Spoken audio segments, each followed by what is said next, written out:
Hello. Thank you for tuning in to Spotlight Podcast. Today we have a pleasure of talking to the talented Megan Claire Murphy, a versatile actress and a content creator with a rich background of theater and television and film. Megan holds a bachelor's degree in theater from Troy's University and has a great stage presence from the Jewish Ensemble Theater near Detroit to Flat Rock Playhouse in North Carolina. After honoring her craft in New York City art scene, Nae Show, and a charming YouTube varsity show for the kids that combines songs, stories, jokes, and educational content. The Aunt Nae Nae Show. The Nae Nae Show, education, and more. But could you tell us where you're? From a small town in southeastern Alabama. That's where I was born and raised and where I'm currently located. I did live in New York City for 6 years from 2012 to 2018, but most of the rest of my life I lived in my small town in Alabama. Could you tell us more about your experience at Troy University and how they shaped your career? Yeah, I was lucky to get the scholarship at Troy University because for the first 2 years of my college experience, I went to a junior college, which was a different college than Troy University. And I didn't know what I wanted my major to be. And I was in the show choir at this junior college. And one day I just said, you know what? This theater thing is no longer just an extracurricular activity. Like, this is what I want to do for my life. And so I went and auditioned for a theater scholarship at Troy University. And I got the scholarship and I spent 3 years there. And I owe a lot to my theater directors that I had there. I won't mention them by name because, well, yes, I will. I'll say their last name. Ms. Marie, Mr. Stefano, Chris, Mike, Mr. John, and I'm sure there are others that I've forgotten. I'm sorry. But all of my theater educators, I'm very grateful to them because they gave me a great theater education at Troy University. It's a smaller school than it's not like a huge university like Auburn or Alabama. And so we got more individualized attention from the professors and in the education and in the shows, the theater, the plays in the theater department. There were a lot more opportunities for speaking parts for more people. And yeah, it was great. What were some of the memorable moments from the time working at the Jewel Theater in the Flat Rock Playhouse? Okay, so I'll start with the Jewish Ensemble Theater. It's in West Bloomfield, Michigan, which is right outside of Detroit. Some of the most memorable moments is I got to act in one of their children's theater plays. It was a play called I Was Just Kidding, and I played the lead. And we toured around to the different elementary schools in the Detroit area and performed for the elementary students. And then we had a question and answer session at the end of each performance where the kids would ask us questions. The play was called I Was Just Kidding, and it was about how not to be a bully and how to be a good friend. And it was an anti-bullying but that was the most memorable moments doing that play. The Flat Rock Playhouse. Sorry. You good? You asked me about the Flat Rock Playhouse too, right? Yes. The Flat Rock Playhouse, I was the props intern, which means I worked in the props department. I helped build and find, and I got to help design all of the props for all of the shows that we did at the professional theater called the Flat Rock Playhouse.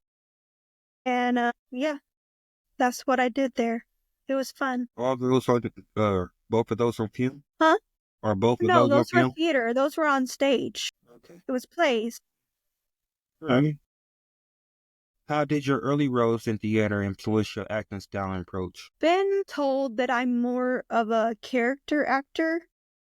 Like I put on funny voices and make funny characters and do funny expressions. And I've also done a lot of sketch comedy, which is like Saturday Night Live style comedy on stage. I've never done that on film before.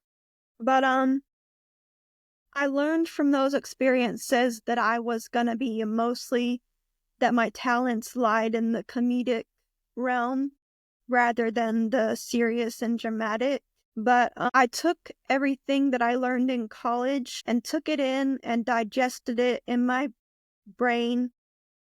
And then once I mastered it, I threw it away and just let my instincts take over in my acting, I'm saying. So all those things I learned in college were valuable lessons, but like you have to just don't think about it because if you overthink it, you'll ruin it. You know what I mean? What motivated you to move to New York and transition? Or how should I say, when you moved to New York, how did your transition impact your personal and professionally? Well, after I graduated college, I had always known that I was going to live in New York City one day. I just didn't know when. And so I graduated college in 2008. And then, like I said, I worked at the Jewish Ensemble Theater and the Flat Rock Playhouse. And then I did a little bit of community theater right before I moved to New York. I was literally playing the role of Maria in The Sound of Music on stage. And then, like the week after we closed that show, I moved to New York. I moved into my apartment in New York. This was in April of 2012. And somebody that I was Facebook friends with who already lived in New York posted that they had a room for rent in their apartment and that they were looking for a roommate. And so I commented saying, well, I want to move to New York and I need a place to stay. And I figured, I'm not getting any younger. I might as well. See, I was waiting to save up money before I moved to New York. That was what was delaying me after college. But then the money came and went, but I figured I'll just go and take a risk and just move there. Can you share some highlights from your work in TV films and off-Broadway productions during your time in New York? Yeah. So when I first got to New York, I had high hopes. I thought I'll be on Broadway within a year, but of course that didn't happen. But then I did get to work at an off-Broadway theater doing sketch comedy. It was called the Actors Project NYC, and they invited agents and managers and industry people to come to the shows. And that's how I got my first agent and my first manager. And then I also worked as an extra on TV shows and movies that filmed in New York. Some of the shows I worked on as an extra were Law and Order SVU, Boardwalk Empire, Blue Bloods, Billions. What's that one called? The Good Wife. I worked on Avengers Infinity War for one day. That was really cool. Anyway, one of the highlights was that I'm sure she won't mind me talking about her. I met Juliana Margulies on The Good Wife, and it was a courtroom scene, and I was part of the gallery in the courtroom, and we were leaving, and she was behind me. We were going out the door, and I held the door for her when we left, and she said, "Thank you." So because usually the principal actors don't speak to you unless you speak to them. Like that's the unwritten rule. It's like royalty or something. I don't know. But she spoke to me. And so I said, "You're welcome." Anyway, yeah. What And I also got, challenges did you face as an actress in New York, and how did you overcome them? well, in New York, trying to break into the theater scene, you go to a lot of auditions, and you face a lot of rejection from those auditions. Like, you'll get so many more no's than yeses. But I learned how to deal with rejection. I didn't let it get me down too much. I learned that when you go in the room for your audition, there's usually like 2 or 3 people sitting behind a table, and there's the pianist, and you hand your music to the pianist and you sing your 30 seconds of a song or whatever. And then they say, "Thank you, bye," which usually means you didn't get the part. But that was great, but you didn't get the part. You know what I mean? It's usually what that means. But I learned that whether or not whether or not I get the part has nothing to do with me. It's just a matter of that other person's opinion, and opinions are subjective. And so what they think about me and the reason that they don't choose me has nothing to do with who I really am. It doesn't affect my worth. Doesn't mean I'm not worthy or not good enough. It's just, it may be something as simple as they're looking for a tall person and I'm short. You know what I'm saying? So I learned to take rejection and then just say, brush it off your shoulders, and then just say, okay, on to the next one. Because you can't let it get to you, or you'll just get all depressed and make yourself go crazy. I got you. So tell me, I know it's hard to start a channel, keep it maintained. What inspires you to create the Aunt Nae Nae Show? What inspired me to create the show in the beginning? Yes, altogether. Okay. Well, it was inspired by my 7-year-old nephew, who calls me Aunt Nae Nae in real life, because when he was a baby, he couldn't say Megan. And so somebody was like, "Who's that?" And he said, "Aunt Nae Nae." And from then on, I was Aunt Nae Nae. And he still calls me that to this day, even though he's 7 now. He's almost 8. Gosh. But anyway, he lives in a different state than I do. And so he and I would talk on FaceTime a lot. And one day I just started playing this game with him on FaceTime. I went, "It's the Aunt Nae Nae Show, hey!" And I just started like saying silly things and doing funny stuff and being ridiculous. And he loved it.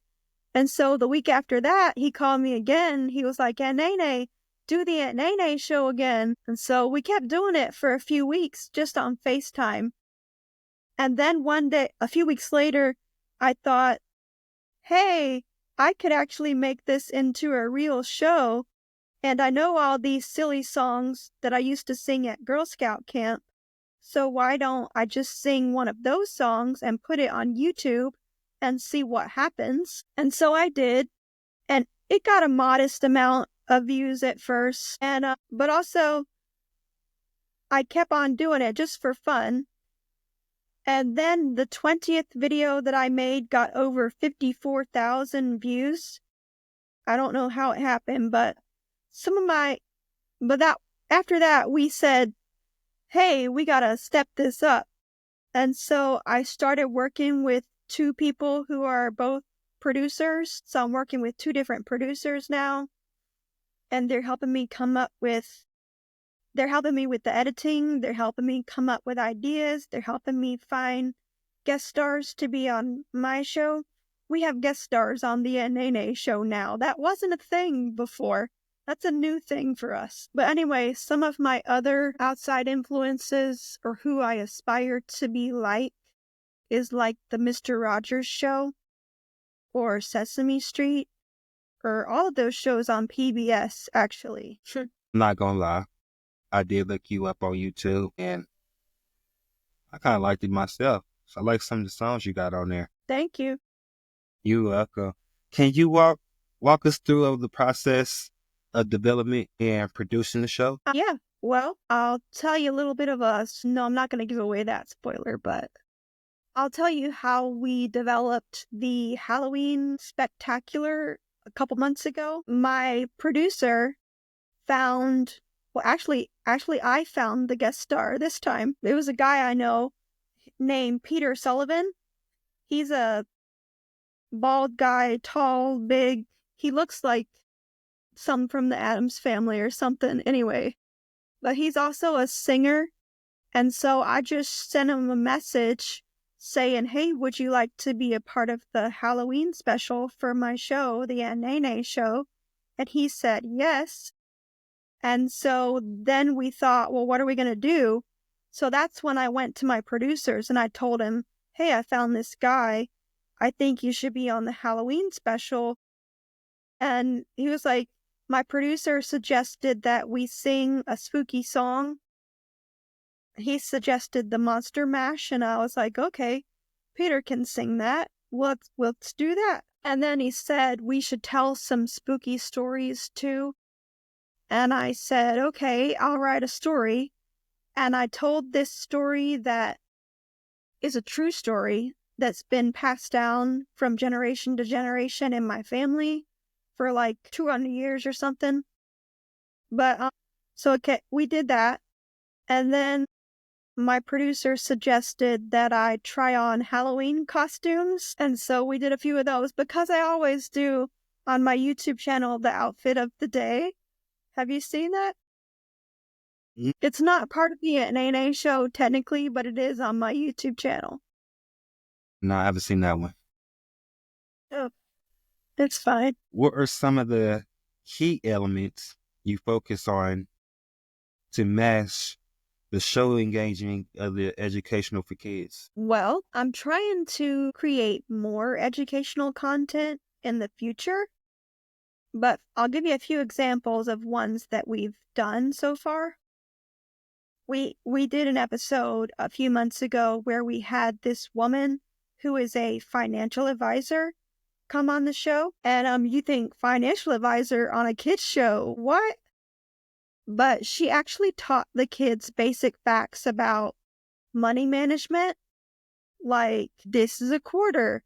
A quarter is 25 cents. How many quarters does it take to buy a jetpack? You need a lot of quarters for that, I'm afraid. And then it goes on to, how do I save my money? Well, if you go to the bank and open a savings account. So that was one of the episodes that we did. And then we did an episode where it was the anti-bullying episode where I had this woman come on, this young lady come on the show. And she works with youth organizations. And so I interviewed her like about what to do about bullying. What should you do if you're being bullied? And she was like, well, you should tell an adult or tell your teacher and stuff like that. And then I just did an episode where it was 10 surprising facts about chickens, because my next door neighbors have a bunch of chickens in their backyard. And so I went over to their house and filmed the chickens. And then I found, I'm not gonna lie, I found it on the internet, 10 facts about chickens. And I did a little voiceover of the 10 facts about chickens and made an episode of that. That's awesome. How has the experience in theater and film helped you create the content for Nae Nae? It's helped tremendously, but like playing Aunt Nae Nae on the Aunt Nae Nae Show is probably the easiest role to do that I've ever done, because I don't have to, it's just me. It's just me being myself. It comes naturally to me. And so I don't have to think about it too much when I'm doing it.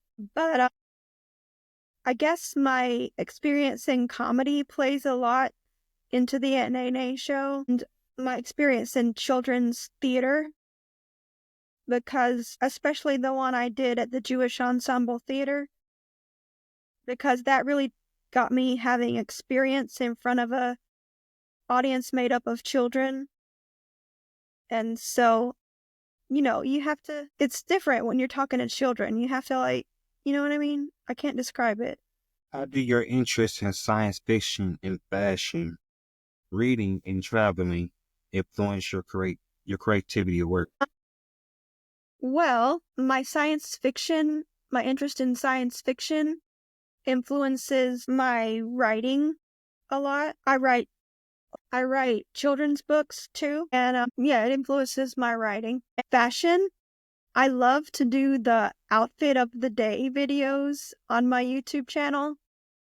Every morning I get dressed, not like real dressed up, just like regular clothes mostly. And I take pictures and make the outfit of the day video, and I say, "This is my outfit of the day. Hey, hey, outfit of the day.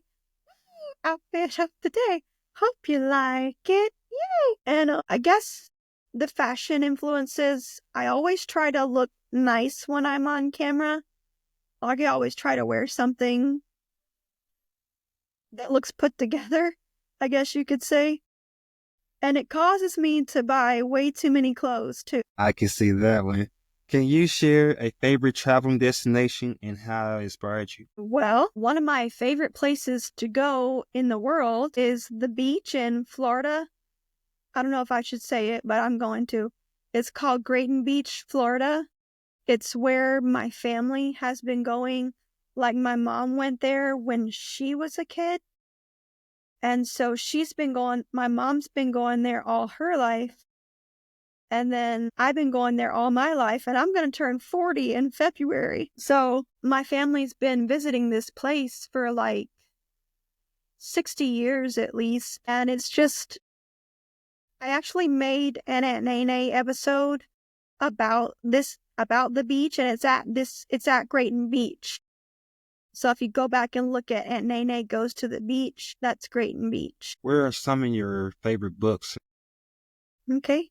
My favorite author is J.R.R. Tolkien. He's right there behind me. And my favorite book that I've read so far is The Lord of the Rings. I wasn't aware that the Lord of the Rings books existed until, like, what was it, 1999, when the first movie came out, The Fellowship of the Ring, I think. And then I saw the movie, and then I wanted to read the books, so I read all the books in like the 10th grade. That was like in 1999 or 2000. And then I wanted to read everything else that Tolkien had ever written that I could get my hands on. And so I did. There's a whole shelf of it right there. But I also, in college, I was a theater major and a literature minor. And so I took a science fiction literature class where we read classic science fiction books, which I had never read much of until that point also. And so that's what really was the catalyst to begin my love for science fiction literature. Like, I already liked the science fiction movies and TV shows like Star Wars and Star Trek and, all those shows. Stargate SG-1, Doctor Who, but I never really got into the science fiction books until college. Gotcha. You say you was from Alabama, right? Yes. Could you tell me what was your childhood like growing up in Alabama? I had a great childhood, actually, which I realize a lot of people are not fortunate, don't have that. So I'm very grateful for the wonderful childhood that I had. I mean, honestly, it was a wonderful fairy tale childhood. Everything was, well, I didn't get along with my brother, but I'm not going to go into that. But everything else was amazing. I mean, we were lucky that my parents were able to provide us with pretty much anything we needed and most of the things we wanted. So we spent a lot of time going on vacations, like going to that beach I mentioned, Grayton Beach. We used to ride bikes around the neighborhood with all the neighborhood kids, and we used to play in the backyard. And there were these woods behind our house that we used to play in a lot. So it was really when I was living it, when I was a child, I probably didn't think that I had the best life. But now, looking back on it as an almost 40-year-old adult, honestly, we had a magical fairy tale childhood. We were very fortunate. How do you stay motivated and maintain a positive mindset in the face of your challenges? I forgot to tell you about my mental health challenges that I experienced in 18, which is part of what caused me to move back home to Alabama from New York. In 2018, I went through a period of depression and burnout. I was just feeling burnout with my acting career, with my personal life, with New York, with everything. And I was feeling really down. And I just wanted to stop everything and go home for a while and just rest for a long time. Because I felt like I had been going and going and going since my whole life, pretty much. Right? And so I moved home to Alabama in 2018, and I didn't do anything for 2 years. I didn't do anything with my acting career, with anything. And then the pandemic happened, and I stayed here for a little bit longer than I planned to. But in January of 2023, I made a New Year's resolution that I was gonna get up and do something. And so that's when I decided to take back my life and get my acting career started back up again. And I thought, well, if nobody else will pay attention to me, then I'm going to create my own content and I'm going to make my own show. And so I did that with the Aunt Nae Nae Show in March of 2023. And since then, the work and the life has just gotten better and better since then. I'm very grateful. I'm waiting for something to go wrong, but I'm very grateful for the way it's been so far, which has been great. What are some of the personal qualities and traits that you think has contributed most to your success? I guess that I'm very resilient.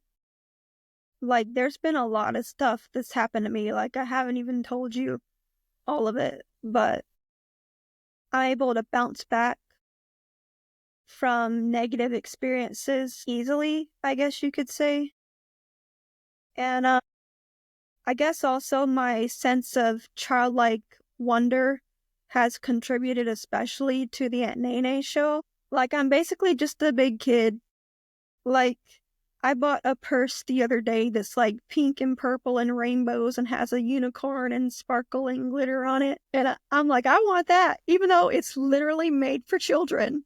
I'm going to have that. So I think a lot of it is I'm trying to hold on to my childhood, but it's not hurting me and it's not hurting anybody else. So, you know what I mean?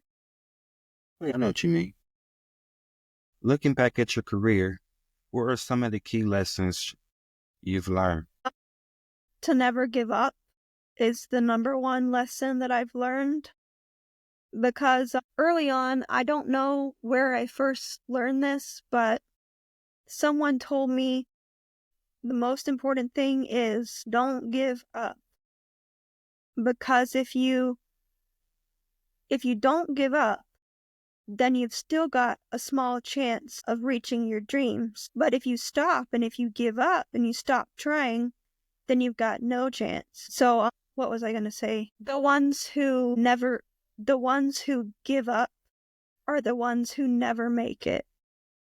Or maybe I say that the wrong way. The ones who never give up are the ones who have a better chance of making it. What advice would you give to an aspiring actor and the content creators? I guess what I just said, don't give up, but also don't let the rejection get you down, because most likely you're going to face a lot of rejection, especially early on in your career, unless you're really lucky. But start with what you know. And if you want to be a content creator, start with what you know and your hobbies and interests, and just talk about that. There's a lot of people who would watch that, But the most important advice, people often ask, well, I want to make a YouTube show. How do I get started? And the answer is you do just that. You start. You do something. Take baby steps to work towards your ultimate goal. Even if you take one baby step a day, you're still working towards your goal. So you're still doing something, you still haven't given up is what I'm saying. I love how you put that. That was you saying. What are your future plans for the Aunt Nae Nae Show? And are there any new projects, ideas you're excited about? Well, I can't tell you all the details, but I have some big news. Excuse me. What's that new? We're in talks with a guy who runs a TV network that's based out of Chicago. It's like a local network based out of Chicago, and they distribute content on Roku, Amazon, and a couple other major streaming services, but they are interested in possibly putting the Aunt Nae Nae Show on their TV network. Like, we're going to go from YouTube to this TV network that's interested in us. If all goes well, hopefully it'll all work out. But yeah, that's what we got going on practically. And then I'm excited about my birthday episode. We're going to have Aunt Nae Nae's 40th birthday episode in February. My birthday is February 8th. So we're going to have like a birthday bash and probably bring back all of the guest stars from the past to say happy birthday or what. I don't know. They'll probably surprise me. I don't know. But I'm looking forward to that. It'll be fun. Got to send that one to me. I like to see that. Happy early birthday as well. Thank you. Could you tell me, how do you see your landscape of children entertainment evolving, and where do you see yourself in the future? In the future, the big lifetime dream is to have a hit show on a major network like PBS, like the Mr. Rogers Show or Sesame Street. But the another goal is, I'll just tell you the goals of the Aunt Nae Nae Show in general. We want to inspire kids to find their gifts and find their talents and inspire them to follow their dreams, inspire them to learn new things through educational content, songs, jokes, stories, and more. And most of all, for me personally, I just enjoy making kids happy. Like, I've always loved kids, like, not in a creepy way, like, in a good way.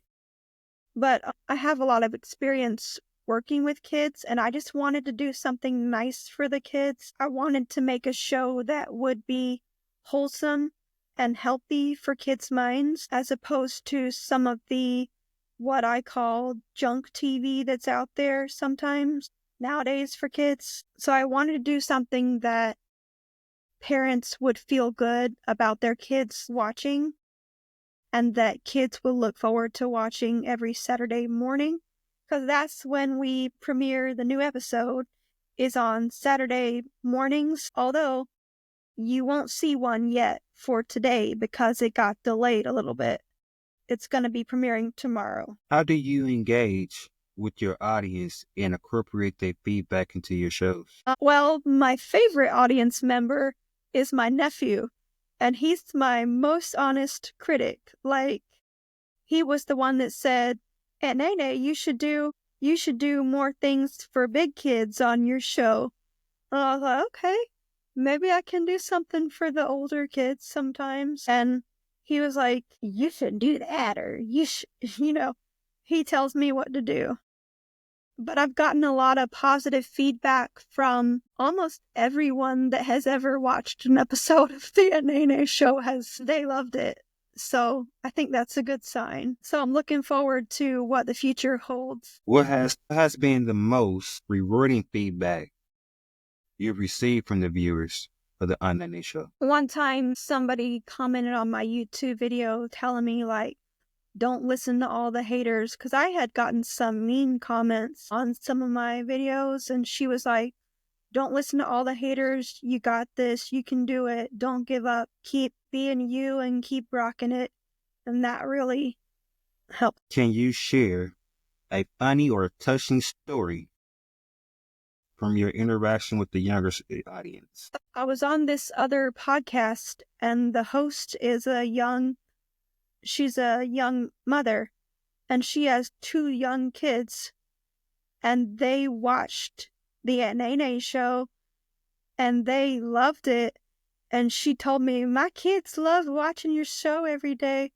And I was like, oh, that means a lot. That's awesome. What legacy do you hope to leave behind through your work? But I want people to, when I die, I want people to say that I helped people and that I made people happy. I guess that I was full of love. I don't know.